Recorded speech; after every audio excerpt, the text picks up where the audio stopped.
Penetapan Pancasila sebagai dasar negara. Insinyur Soekarno dan Dr. Andes Muhammad Hatta bersama tokoh pejuang kemerdekaan akhirnya memproklamasikan kemerdekaan pada tanggal 17 Agustus 1945 pukul 10 pagi di Jalan Pegangsaan Timur nomor 56 Jakarta, yang sekarang menjadi Gedung Perintis Kemerdekaan di Jalan Proklamasi.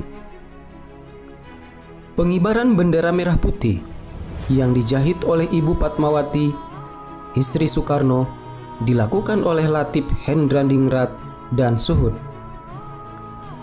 Adapun lagu ciptaan Wage Rudolf Supratman, Indonesia Raya dinyanyikan bersama-sama secara serentak. Pada tanggal 18 Agustus 1945, tepatnya setelah proklamasi kemerdekaan, PPKI mengadakan sidangnya yang pertama. Pada sidang ini, Ketua PPKI menambah anggota PPKI 6 orang lagi sehingga semua anggota PPKI berjumlah 27 orang. Pada sidang Panitia Persiapan Kemerdekaan Indonesia, seorang ofisir Angkatan Laut Jepang, Ratu Langi, minta kepada Muhammad Hatta supaya Piagam Jakarta dicoret dari pembukaan Undang-Undang Dasar 1945. Karena kalau tidak, kemungkinan golongan Kristen dan Katolik di Indonesia Timur akan berdiri di luar Republik. Maka Hatta dan beberapa tokoh Islam mengadakan pembahasan sendiri untuk mencari penyelesaian masalah kalimat dengan kewajiban menjalankan syariat Islam bagi pemeluk-pemeluknya. Pada kalimat ketuhanan dengan kewajiban menjalankan syariat Islam bagi pemeluk-pemeluknya, tokoh-tokoh Islam yang membahas adalah Ki Bagus Hadikusumo, Kasman Singo-Dimejo, Kiai Haji Abdul Wahid Hasyim, dan Teku Moh Hasan.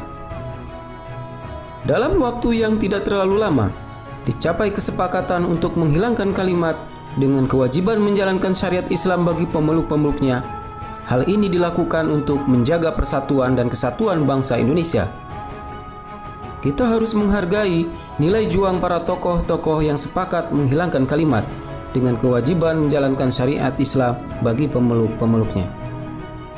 Para tokoh PPKI berjiwa besar dan memiliki rasa nasionalisme yang tinggi. Mereka juga mengutamakan kepentingan bangsa dan negara di atas kepentingan pribadi dan golongan. Adapun tujuan diadakannya pembahasan sendiri tidak pada forum sidang agar permasalahan cepat selesai. Dengan disetujuinya perubahan itu, maka segera saja sidang pertama PPKI saat itu dibuka. Jadi, alasan perubahan kalimat ketuhanan dengan kewajiban menjalankan syariat Islam bagi pemeluk-pemeluknya menjadi ketuhanan yang Maha Esa. Karena kata-kata butir pertama sebelum diubah ternyata kurang disetujui oleh sebagian komponen bangsa yang lain. Oleh karena itu, perubahan tersebut perlu dilakukan. Hal itu dimaksudkan untuk menjaga persatuan dan kesatuan Indonesia yang baru saja merdeka. Akhirnya, usulan Muhammad Hatta disepakati oleh semua anggota PPKI. Jadi sila pertama dasar negara berbunyi ketuhanan yang Maha Esa.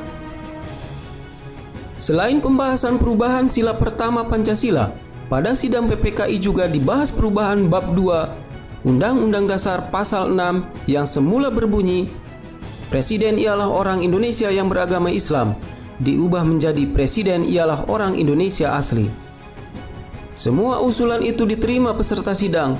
Hal itu menunjukkan mereka sangat memperhatikan persatuan dan kesatuan bangsa. Sidang pertama PPKI dihadiri 27 orang dan menghasilkan keputusan-keputusan sebagai berikut. 1. Menetapkan dan mengesahkan pembukaan Undang-Undang Dasar 1945 yang bahan-bahannya diambil dari rancangan pembukaan Undang-Undang Dasar 1945 yang telah disusun oleh Panitia Perumus pada tanggal 22 Juni 1945 dengan berbagai perubahan. 2. Menetapkan dan mengesahkan Undang-Undang Dasar yang bahan-bahannya hampir seluruhnya diambil dari rancangan Undang-Undang Dasar yang disusun oleh Panitia Perancang Undang-Undang Dasar pada tanggal 16 Juli 1945. 3. Memilih Ketua PPKI Insinyur Soekarno dan Wakil Ketua Dr. Andes Muhammad Hatta masing-masing menjadi Presiden dan Wakil Presiden Republik Indonesia. 4. Pekerjaan Presiden untuk sementara waktu dibantu oleh sebuah Komite Nasional Indonesia Pusat atau KNIP. Dalam sidang pertamanya, 18 Agustus 1945, PPKI mengesahkan Undang-Undang Dasar Negara Indonesia yang kini terkenal dengan sebutan Undang-Undang Dasar 1945. Terdiri atas dua bagian, yaitu pembukaan, yang di dalamnya memuat Pancasila dan batang tubuh Undang-Undang Dasar. Keberadaan Undang-Undang Dasar 1945 diumumkan dalam Berita Republik Indonesia tahun kedua nomor 7 tahun 1946 pada halaman 45 sampai dengan 48. Selanjutnya, dalam Instruksi Presiden nomor 12 tahun 1968 ditegaskan kembali tentang rumusan Pancasila sebagai berikut. 1. Ketuhanan yang Maha Esa. 2. Kemanusiaan yang adil dan beradab. 3.